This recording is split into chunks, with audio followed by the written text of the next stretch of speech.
In the heady atmosphere of Moscow, it was hard for the radicals to remember that they represented only a minority.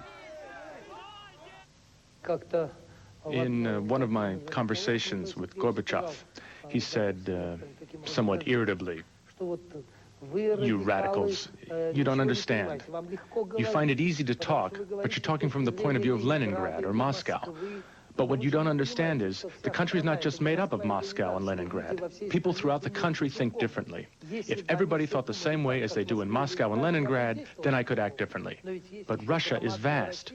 People think in different ways, and that's not taking into account the other republics." And you know, I thought he was right. Gorbachev's new Congress worked as a forum for airing grievances, but it was an unwieldy body for day-to-day government. So one of its tasks was to choose, from among its own members, a smaller parliament, the Supreme Soviet, that would meet regularly.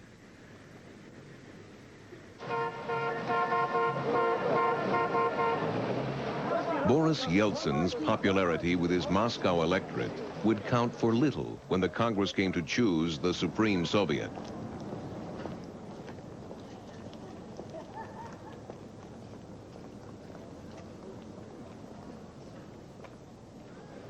We need to elect a progressive Supreme Soviet. I don't want to offend anyone, but if they elect a bunch of yes-men, well then. The conservative majority followed form. They voted for the yes-men and rejected Yeltsin. But a little-known deputy from Siberia came to the rescue of his fallen hero. 15 minutes before the session started, I said to Yeltsin, "I want you to take my seat in the Supreme Soviet." He was very surprised. He said, "Don't do it. A seat there is really worth having." I started half-heartedly to dissuade him. But he said no. The voters wouldn't forgive him unless he did this. So then, Gorbachev and Lukyanov, two lawyers, debated whether this was legal. There was a vote and it was passed.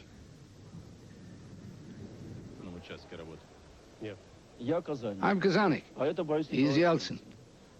Different ranks, different categories.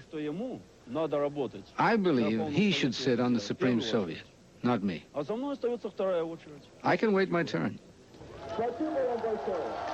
Kazanik's sacrifice put one famous radical into the Supreme Soviet, but it would still be overwhelmingly conservative, like the Congress that had elected it. Yuri Afanasyev was another of the Moscow radicals. He was to stun the Congress with the charge that for all the democratic rhetoric, nothing had really changed.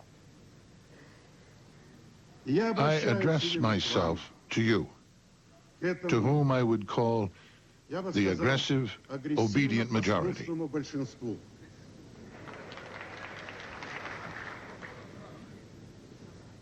You have elected a Stalin, Brezhnev-type Supreme Soviet.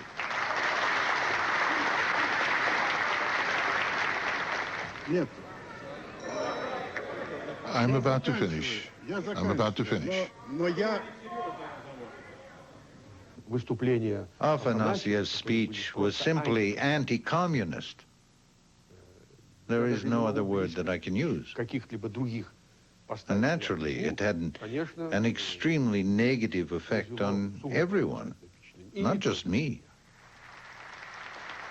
Afanasyev's reception reflected the charge he had made. His radical colleagues did their best for him, while there was conspicuous silence from the aggressive, obedient majority. Many of these came from the far corners of the Soviet Union, from the Baltic to the Pacific, from the Arctic to the Middle East. For many, Russian was not even their first language. They sat in groups, each behind its local party boss. It was like watching a film of seals on the beach. The behavior of the regional deputies was similar to that. They all come from one place. They do what they're told. 30 or 40 men and women with one leader who is the biggest, most frightening seal.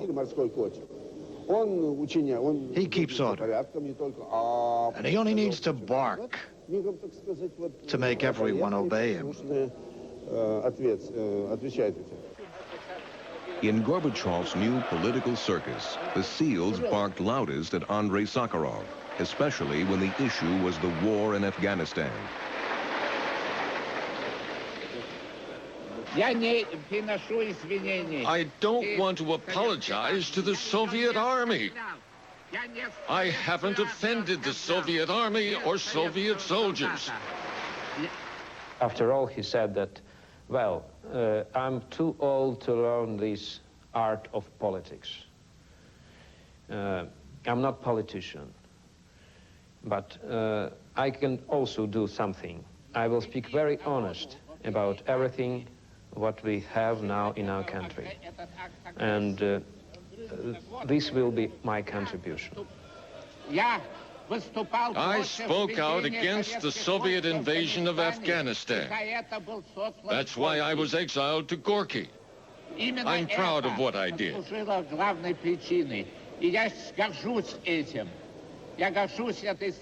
Sakharov's comments were taken as insults by the many deputies who had served or lost family in this war. We are incensed at this irresponsible and provocative attack by the eminent scientist, and regard his accusation as a damaging attack on the Soviet armed forces. I am against empty slogans, but there are three words I consider worth fighting for: our state, motherland, and communism.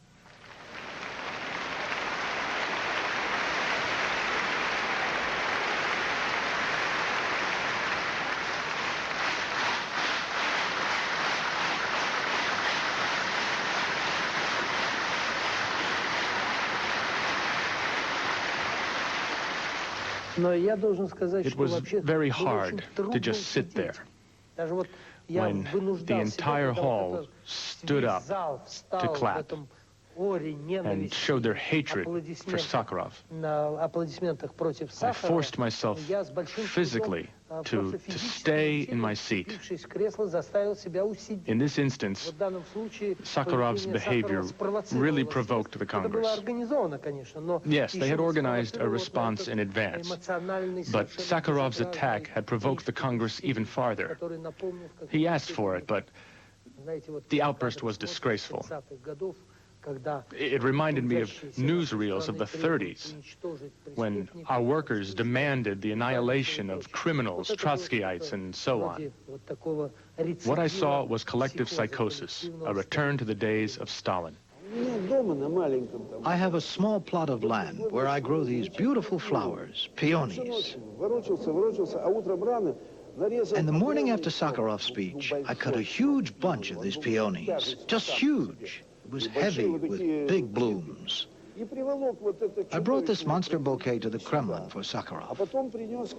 He said, "Are these for me? Why so many? Where will I put them?" It's true. You really needed to be strong to lift them. The gift wasn't so much for him as for me. I had to seek his forgiveness. I said, "It's terrible what they did to you. Here, take my flowers as a sign of apology." The Second Russian Revolution